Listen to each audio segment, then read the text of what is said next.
कहानी है भोग, दिखाई न देने वाली शक्तियाँ। जाने अनजाने में मेरी मम्मी के मामा जी के साथ ये घटना घटी थी। बस थोड़े से आलस की वजह से उनके पीछे ऐसी मुसीबत लगी जिससे उन्हें निजात पाने में सालों लग गए। वो गांव में रहा करते थे।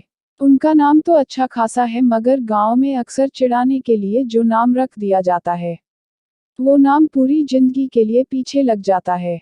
इसी संक्षिप्तीकरण और मजाक में उनका नाम बचपन में ही प्यारू यादव जी पड़ गया था। इनके स्वभाव के कारण इनका नाम प्यारू यादव जी पड़ गया था। वो इसी नाम से पहचाने जाने लगे। वो जिस गांव में रहते थे वो कानपुर से करीब 45 किलोमीटर दूर पड़ता है।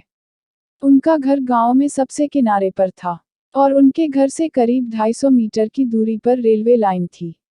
और रेलवे लाइन के पार एक बहुत बड़ा पीपल का पेड़ था और चबूतरा बना था। उस जगह को लोग पीपल देवता के नाम से जानते थे। गांव के लोगों की उस पीपल के पेड़ पे बहुत श्रद्धा थी, जिसका परिणाम भी उन्हें अच्छे के रूप मिलता था। आसपास के गांव वाले उनकी पूजा अर्चना करते थे और उनकी कृपा भी खूब देखते थे। और आज भी ये सिलसिला वहां जारी है।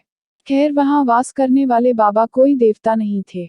वो वही थे जिन्हें लोग शहरों में छलावा कहते हैं। लेकिन एक बहुत लंबे अंतराल से वो वहां वास करते हैं, इसलिए वो बहुत अधिक शक्तिशाली हैं। उनकी पूजा जो करता है वो उस पेड़ पर लंगोट और दारू की एक बोतल चढ़ाता है। भूत प्रेत बाधा से ग्रस्त व्यक्ति वहां जाकर ठीक हो जाते हैं। यादव जी, जिनकी किराने की दुकान थी, वे भी उन्हें बहुत मानते थे, मगर वे थे थोड़े आलसी किस्म के। जब भी उनकी माता उन्हें उस स्थान पर चढ़ावा जाने को कहती तो वे अक्सर टालमटोल करते थे। उसी गांव में एक पंडित जी भी रहते थे, हष्टपुष्ट शरीर वाले, और अखाड़ों में उनका बहुत नाम था। लोग उन्हें अक्सर पहलवान पंडित कहते थे। हालांकि वो थे तो पंडित, मगर ये नाम उनके चरित्र को दूर दूर तक नहीं छूता था। पहलवान होने के कारण अक्सर वो मांस मदिरा का सेवन भी करते थे, लेकिन बहुत ही कम। उनके परिवार में उनकी पत्नी और उनका बस एक 10 साल का बेटा था। एक बार की बात है, उनकी पत्नी बेटे को लेकर अपने मायके गई हुई थी और वापस आते समय जिस बस से वे वापस आ रही थी वो बस दुर्घटनाग्रस्त हो गई। उनके बेटे ने वहीं दम तोड़ दिया और उनकी पत्नी 3 दिन अस्पताल में जिंदगी और मौत से जूझने के बाद चल बसी। पूरे गांव में हफ्ते भर तक शोक का साया था। इतनी बड़ी दुर्घटना पहली बार उस गांव में घटी थी। पहलवान जी के घर लोगों का तांता लगा रहता। वो अपने होश हवास खो बैठे थे। आसपास के जानकार और मित्र आकर उन्हें खाना पानी देते, वरना वो खुद खाना पानी भी नहीं लेते थे। हफ्ते भर बाद धीरे धीरे गांव के लोग अपनी अपनी दिनचर्या में वापस लौटने लगे। और उधर पहलवान जी ने जब खुद को संभाला तो शराब और नशे में डूबे रहने लगे। और अपने मित्रों और रिश्तेदारों को भी उन्होंने जाने के लिए कह दिया और अकेले रहा करते थे। पूरे दिन पूरी रात वो नशे में डूबे रहते थे। धीरे धीरे उनका पहलवान वाला शरीर सूखने लगा और 1 महीने के अंदर वो किसी सामान्य व्यक्ति जैसे दिखाई देने लगे। वो किसी का भी कहा नहीं मानते थे और बस अपनी उसी शराब और परिवार की तस्वीर के साथ घंटों बातें करते थे। करीब 1 महीने के बाद अचानक सुबह खेत जाते समय एक व्यक्ति ने खबर दी कि पहलवान जी ने रेलवे लाइन पर आत्महत्या कर ली। उनका शरीर 2 हिस्सों में वहां पड़ा था। गांव के सभी मर्दों ने उन्हें वहीं से उठाया और ले जाकर उनका अंतिम संस्कार कर दिया। और सभी गांव वालों ने थोड़ा बहुत मिला जुला कर उनकी अंतिम क्रिया भी करवा दी। बहुत बुरा हुआ था, मगर सबने ये सोच लिया कि ये तो होना ही था, आज नहीं तो कल। या तो वो शराब से बिस्तर पर पड़े पड़े मर जाते या फिर जो हुआ वही होना था। खैर, जो हुआ उसे ईश्वर की मर्जी मानकर सबने उनकी संपत्ति पंचायत को गांव के भले में लगाने के लिए दे दी। उधर कुछ 1 महीने के बाद यादव जी की माता जी भी चल बसी। और यादव जी को ये बात अच्छी तरह समझा के गई थी कि हर हफ्ते पहलवान बाबा को भोग देना न भूले। उनकी कृपा रहेगी घर पर तो सदैव घर में हरियाली और समृद्धि रहेगी। ये बात यादव जी अच्छी तरह समझ गए थे और उसका पालन भी करते रहे। हफ्ते में एक दिन वो स्थान पर जाकर भोग अर्पण करके आते थे और सबकी तरह ही शराब की बोतल से थोड़ी सी शराब वहां चढ़ाकर बाकी बोतल को प्रसाद के रूप वापस लाकर उसका सेवन करते थे। करीब 6 महीने तक तो उन्होंने इस नियम का पूर्णतया पालन किया। फिर एक दिन वो दूसरे गांव गए हुए थे, किसी परिचित से मिलने। वो गांव उस स्थान से थोड़ी दूर पर करीब 400 मीटर की दूरी पर था। तो उन्होंने देखा कि वो व्यक्ति भी पहलवान बाबा को भोग दे रहा था। मगर वो उनके स्थान पर नहीं गया। बस लंगोट और एक कटोरी में शराब रखकर पहलवान बाबा के स्थान को देखते हुए उसने स्थानीय भाषा में कहा कि हे पहलवान बाबा, लो अपना भोग स्वीकार करो।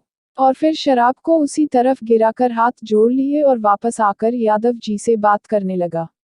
यादव जी ने पूछा कि क्या इस तरह से बाबा भोग स्वीकार करते हैं। उसने हाँ में जवाब दिया और बताया कि सच्ची श्रद्धा से चढ़ाया गया प्रसाद लेने तो देवता भी धरती पर आ जाते हैं। और फिर ये बाबा तो कुछ ही दूर पर निवास करते हैं और अपना भोग स्वीकार भी करते हैं। यादव जी को ये बात भा गई। वैसे भी उन्हें रेलवे लाइन पार करके इतनी दूर जाना पसंद नहीं था। अब उनका ये सिलसिला शुरू हो गया। वो एक बर्तन में थोड़ी सी शराब और लंगोट लेकर घर के पीछे की तरफ जाते और वहीं से खड़े होकर जिस तरफ रेलवे लाइन पार पहलवान बाबा का स्थान था उस तरफ मुंह कर बोलते, पहलवान बाबा भोग स्वीकार करो। और वहीं से चढ़ाकर वापस आ जाते थे। हर हफ्ते वो ऐसा करते थे। इस तरह से भोग देते देते उन्हें करीब 8 महीने बीत गए। एक दिन की बात है, पास के गांव में एक आदमी को प्रेत बाधा हुई। उसके घर वाले बहुत परेशान थे और वो आदमी पहलवानी कर कर के हर किसी को खुद से दूर रहने की बात कर रहा था। जांघों पर ताल ठोंक ठोंक कर बात कर रहा था।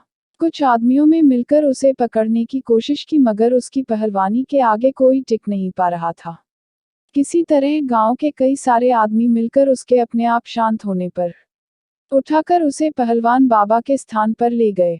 वहां उसे चबूतरे पर बैठाया गया। धीरे धीरे उस आदमी पर जैसे दबाव सा बनने लगा और वहां मौजूद लोगों ने उससे पूछा कि वे कौन है। उसने बताया कि वो वहां रेल की पटरी पर रहता है। ये आदमी वहां पर गंदगी कर रहा था इसलिए उसे पकड़ा है। लोगों में से एक ने पूछा कि बाबा माफ कर दो इसे और जाने का क्या लोगे ये बता दो। उसने कहा दारू। दारू पिला दो छोड़ दूंगा। वहां मौजूद लोग तुरंत दारू लेकर आए और उसे दिया। मगर उसने पीने से मना कर दिया और कहा ऐसे नहीं, जो मुझे हमेशा देता है बस उससे ही लूंगा। जिज्ञासावश सबने पूछा कि वो भोग किससे लेना चाहेगा। तो उसने बताया कि फलाने गांव में यादव जी नाम का आदमी है। वो मुझे हमेशा दारू देता है, वो देगा तो मैं तुरंत चला जाऊंगा। पहले तो लोगों को शक हुआ कि कहीं यादव जी नाम के आदमी ने ही तो नहीं भेजा है इसे तंत्र मंत्र करके। लेकिन इस बात की पुष्टि के लिए समस्या के समाधान के लिए सबने यादव जी से मिलने की ठान ली। कुछ व्यक्ति उस आदमी के घर के सदस्यों के साथ मिलकर जो गांव उसने बताया था उस तरफ चल पड़े यादव जी से मिलने। जब वो लोग यादव जी के पास पहुंचे तो उन्होंने सबसे पहले ये आजमाया कि कहीं इसी आदमी ने तो कोई तंत्र मंत्र नहीं किया। इस बात की पुष्टि के लिए उन्होंने आसपास के लोगों से पूछताछ की। सबने बताया कि वो तो जल्दी पूजा भी नहीं करता, तंत्र मंत्र की तो बात ही दूर है। इस बात ने सबको सकते में डाल दिया और अब वो लोग यादव जी के पास पहुंचे और उन्हें सारी घटना से अवगत करवाया। यादव जी पहले से ही भूत प्रेतों के नाम से भागा करते थे। जब उन्हें पता चला कि कोई भूत प्रेत उन्हें बुला रहा है तो उनके पांव के नीचे से जमीन सरक गई और उन्होंने जाने से साफ मना कर दिया।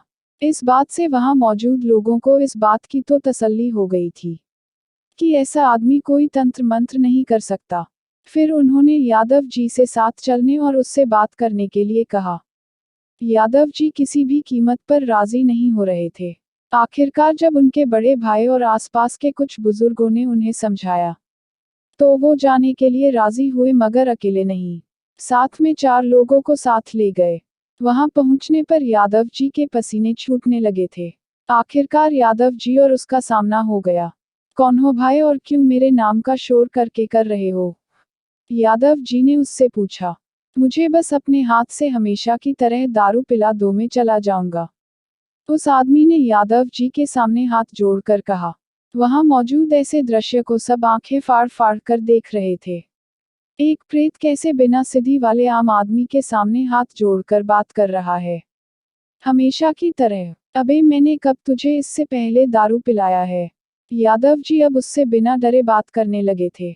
यादव जी मजाक न करो, हर हफ्ते मुझे दारू का भोग देते हो, उससे मेरी प्यास मिट जाती है।